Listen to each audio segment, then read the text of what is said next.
सभी किसान साथियों को राम राम। तो किसान साथियों, आज के इस वीडियो में अपनी चर्चा करेंगे NPK 0050 फर्टिलाइज़र के बारे में कि आपको 0050 फर्टिलाइज़र है उसका इस्तेमाल कब करना है और ये क्या काम करता है।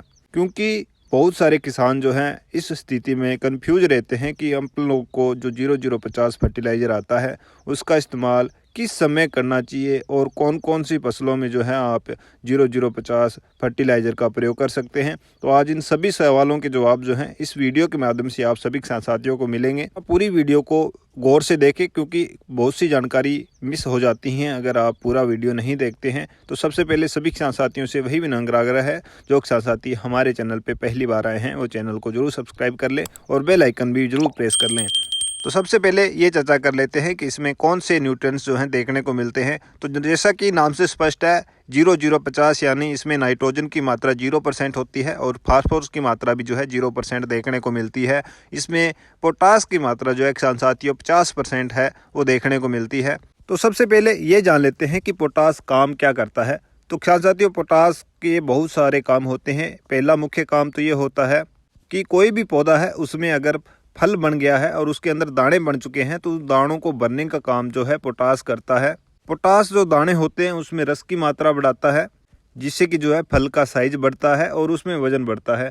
और दूसरा काम ये करता है कि पोटास एक बहुत ही अच्छा एंटीबायोटिक होता है, यानी ये आपको पोषक तत्व उपलब्ध कराने के साथ साथ जो है फसलों को रोगों और इंसेक्टों से बचाने का काम भी जो है पोटास करता है, जो कि अन्य पोषक तत्व जो है नहीं करते हैं।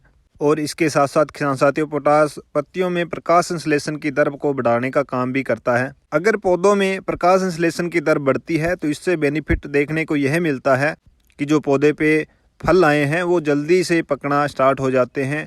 तो किसान साथियों, अगले काम की चर्चा कर लेते हैं कि पोटास और क्या काम करता है। पोटास का अगला काम ये रहता है, जो भी पौधा होता है उस पर जो फल आए रहते हैं, जो फल गिरने की समस्या जिन पौधों में रहती है उस समस्या को कम करने का काम जो है पोटास करता है।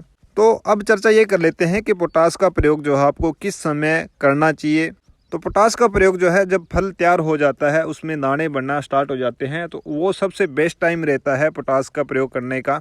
क्योंकि अपन लोगों को उसी टाइम अपने को आवश्यकता होती है कि फल में जो बीज बने हैं उसकी जो संख्या है वो ज़्यादा हो और उसमें जो है रस की मात्रा ज़्यादा हो, जिससे कि उसका वजन ज़्यादा हो, अपना प्रोडक्शन बढ़े। तो आपको सबसे बेस्ट टाइम जो है पोटास प्रयोग करने का वो फल बनते समय और फल में बीज बनते समय करते हैं। तो सबसे बेटर रिजल्ट जो है किसान साथियों आपको देखने को मिलते हैं। अब ये जान लेते हैं कि आपको पोटास का प्रयोग किन किन फसलों में करना चाहिए। तो पोटास का प्रयोग आप लगभग सभी फसलों में कर सकते हैं, जो भी आप खेती करते हैं या बागवानी खेती कर रहे हैं। बागवानी क्षेत्र में जो भी आप फल लगा रहे हैं, जैसे कि आम, अंगूर, पपीता, अनार, इन सभी फल वाली जो पौधे हैं इनमें आप इसका इस्तेमाल कर सकते हैं। जो अभी टाइम है आप गेहूँ में इसका इस्तेमाल कर सकते हैं, नरमे में इसका इस्तेमाल कर सकते हैं, जौ में इसका इस्तेमाल कर सकते हैं, सभी सब्जियों में इसका इस्तेमाल जो है आप कर सकते हैं। चाहे वो सब्जी किसी भी प्रकार की हो, सभी में आप पोटास की मात्रा का इस्तेमाल करें और काफ़ी बेटर रिजल्ट जो है किसान साथियों आपको देखने को मिलेंगे। अब चर्चा कर लेते हैं इसकी डोज के बारे में। तो पोटास आप जो है 1 किलो को लगभग 1 एकड़ में इसका इस्तेमाल जो है कर सकते हैं, यानी 1 किलो को आप 2.5 बीघों में इस्तेमाल कर सकते हैं। अब चर्चा कर लेते हैं इसके प्राइस के बारे में। तो लगभग 1 किलो की पैकिंग पोटास की आपको 150 से 200 रुपये के बीच में देखने को मिल जाएगी। बाकी मार्केट के हिसाब से जो प्राइस है ऊपर नीचे हो सकते हैं। तो उम्मीद है सभी किसान साथियों को जानकारी पसंद आई होगी। मिलते हैं अगले वीडियो में। धन्यवाद।